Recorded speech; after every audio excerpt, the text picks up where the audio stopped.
You've got the topic for today. We're talking about one of your favorite shows, Severance. Specifically, season 2 just came out, first episode, and there is one shot that you've told me I haven't seen yet that I need to break down and guess how they did it. Yeah.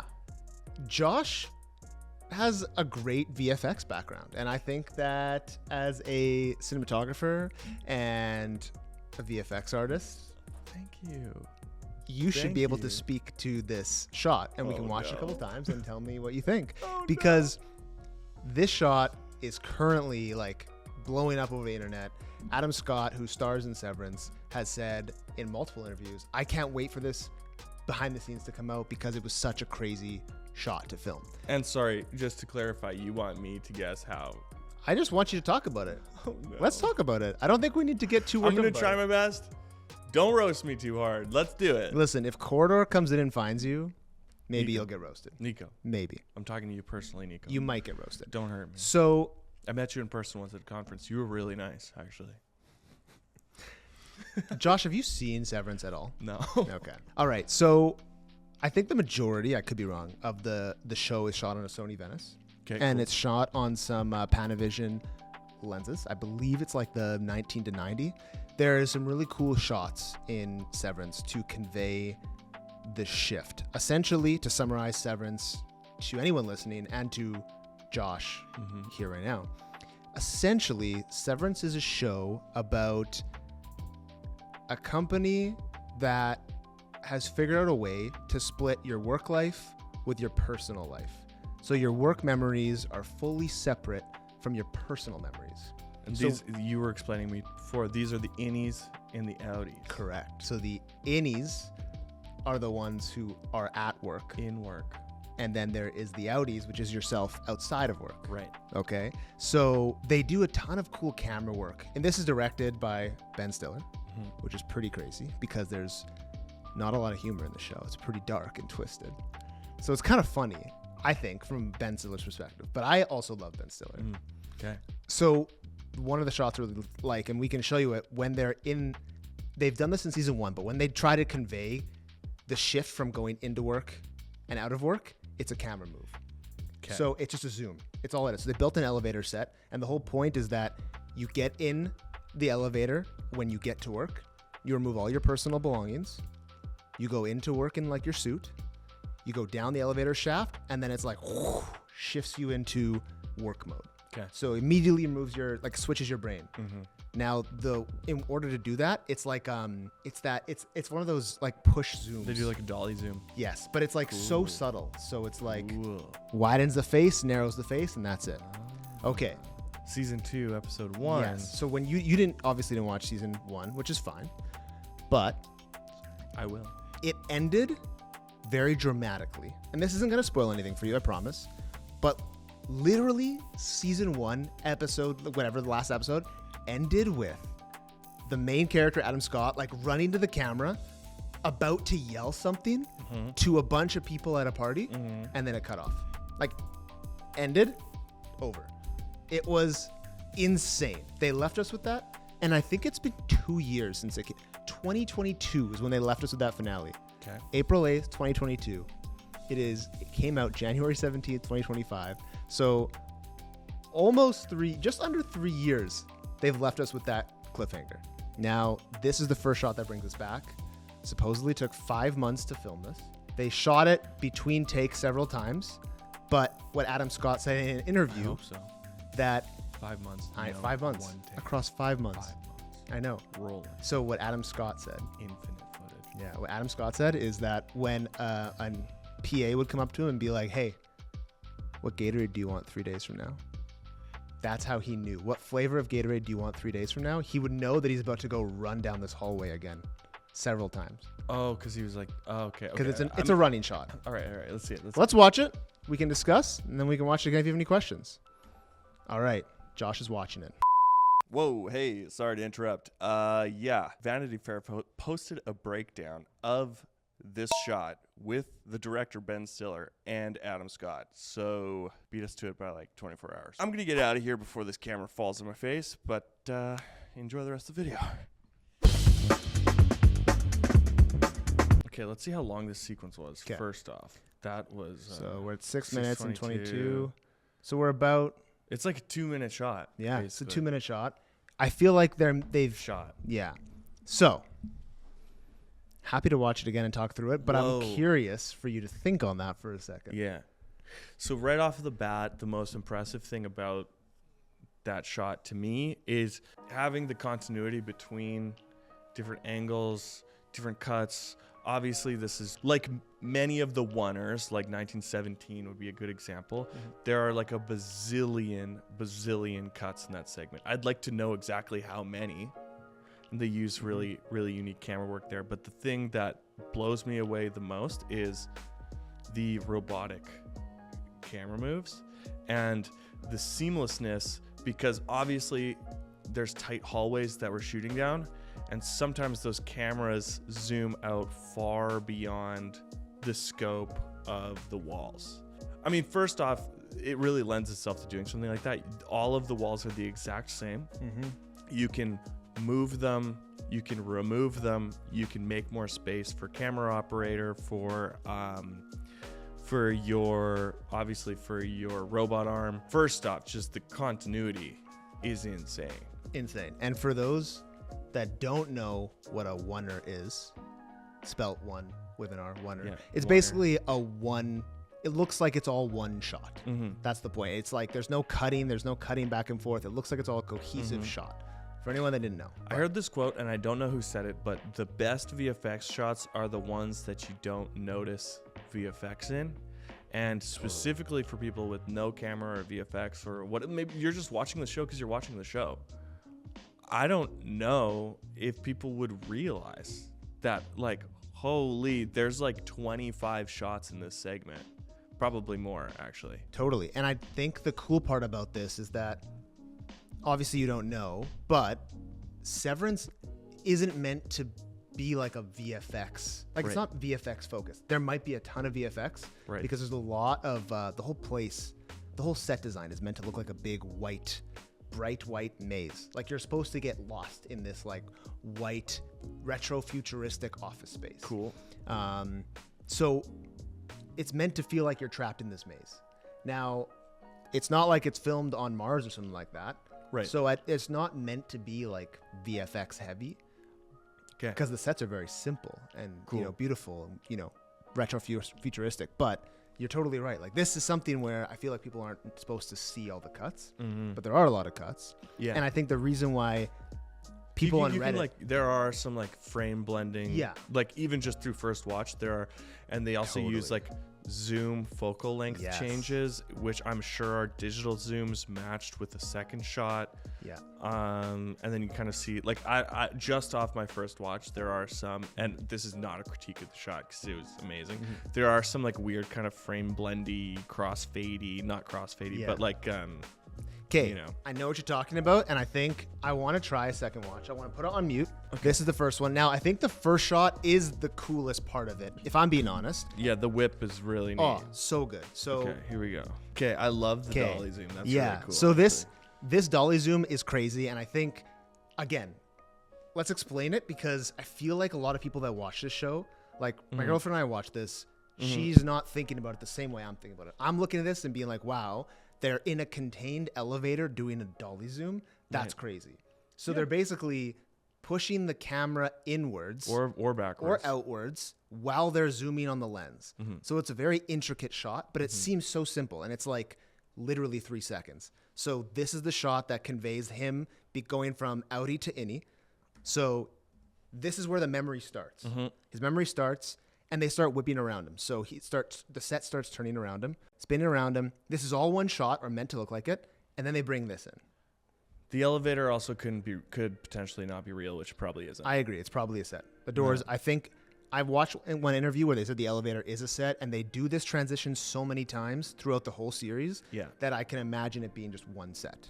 Yeah, It or makes just sense. a digital element. Yeah, true.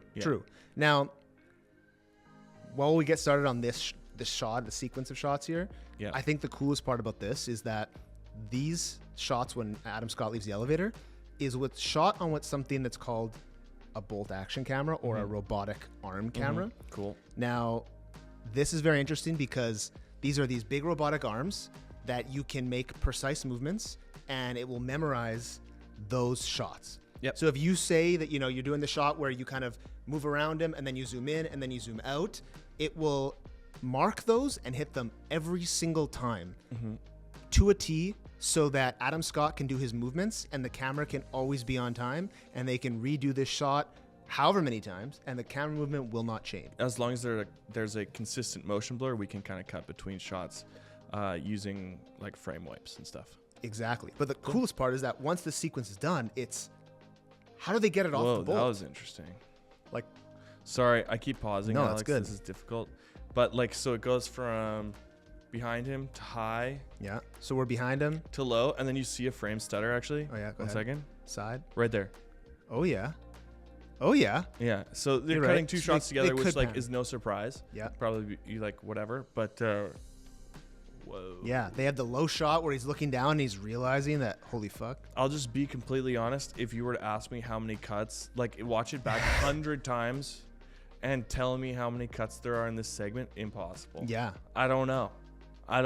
True. Especially So if it took them 5 months to film, like insane. no Like, idea.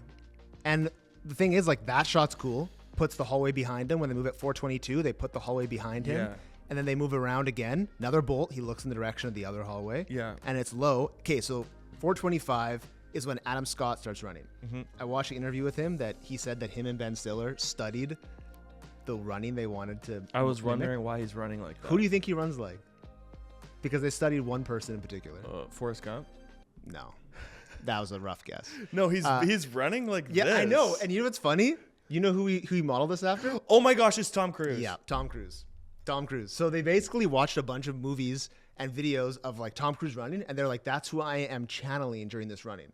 But he's also like already an awkward guy. Like, I think the thing about Adam Scott is that he's kind of like the quintessential like office asshole guy. Okay. But he's playing an office person, but he's also like the yes man essentially in this, but he's also questioning life, whatever. But his character leads to this, but it's hilarious watching him run like Tom Cruise. This is wild. So my question to you is, okay, they're on the Bolt action camera. Yeah.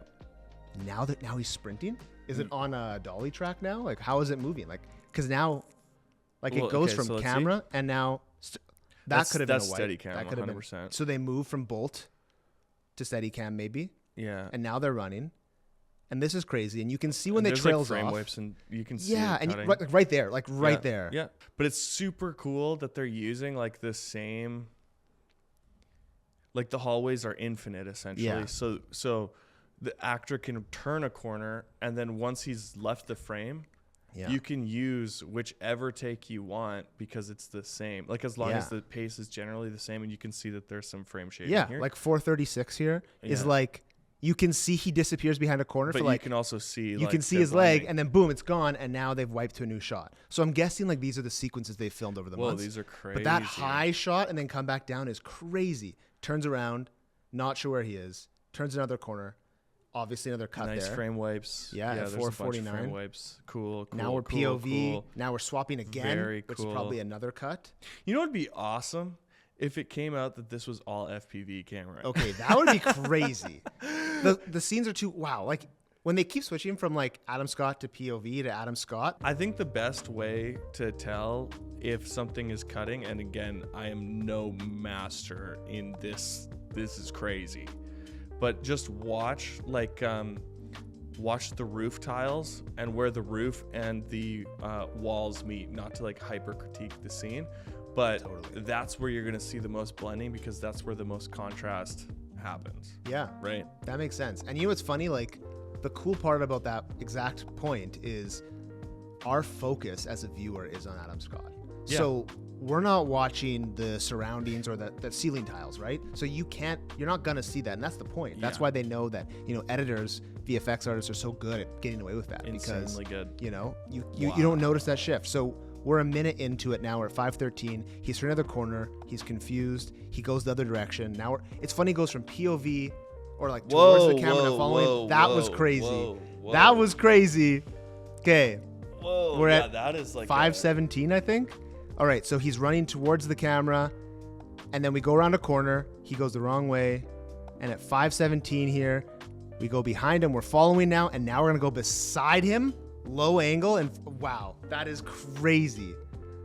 Now we're back to POV, swap directions. See, this is the bolt again. So it's like they clearly go from like Steadicam to bolt, and now and bolt is the action rig, and then they probably go in Steadicam as well. This is like a fly cam, like or this something. This is like a because now we're above jib, them, and now we're lower again, and now we're back to sort of low.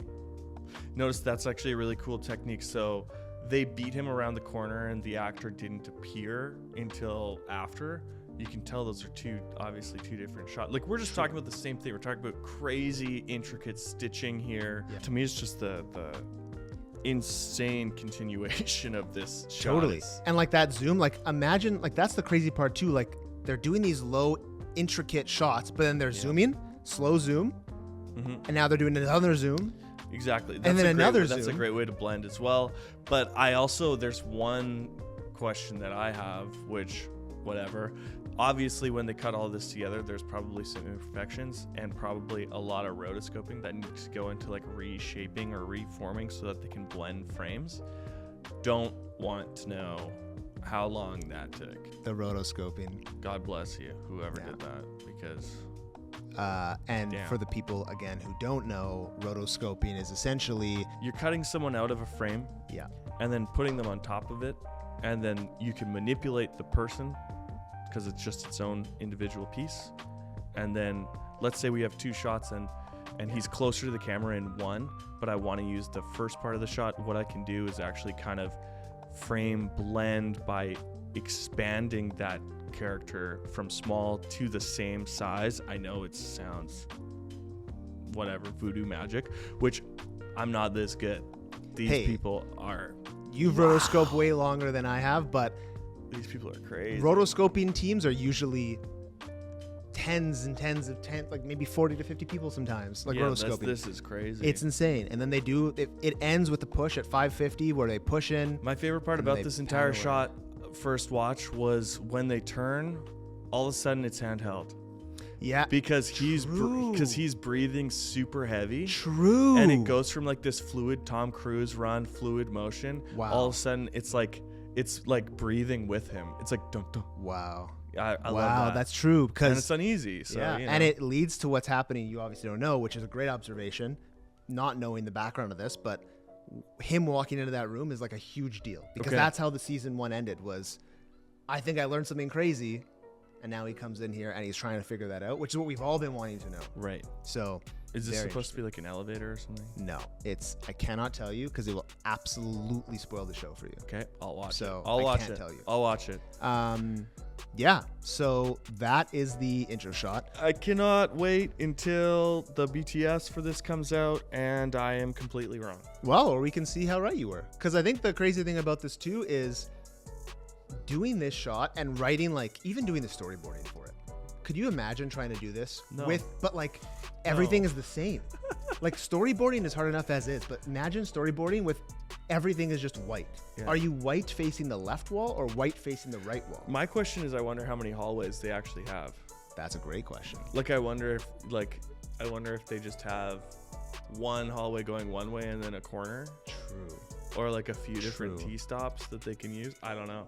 That'd be pretty interesting. Honestly, the whole show is like, it's very confusing. The whole show is like a maze. It all looks like the same hallway. So tough to see. If everything looks the same, you don't need a lot of the set, which is fantastic. But who knows? Who knows?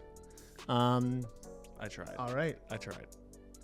That is the intro shot to Severance Season 2, Episode 1.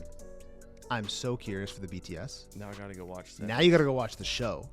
And that's our take on Severance Season 2, Episode 1, the 2-minute introduction shot. If you're watching this on YouTube, please join the discussion. Tell me how I'm wrong in the comments. Subscribe. If you're listening to this on Spotify or Apple Music or wherever you get your podcasts, please follow us and make sure to join us on YouTube because that's where the real party's happening. It's been Flying Blind. See you in the next one.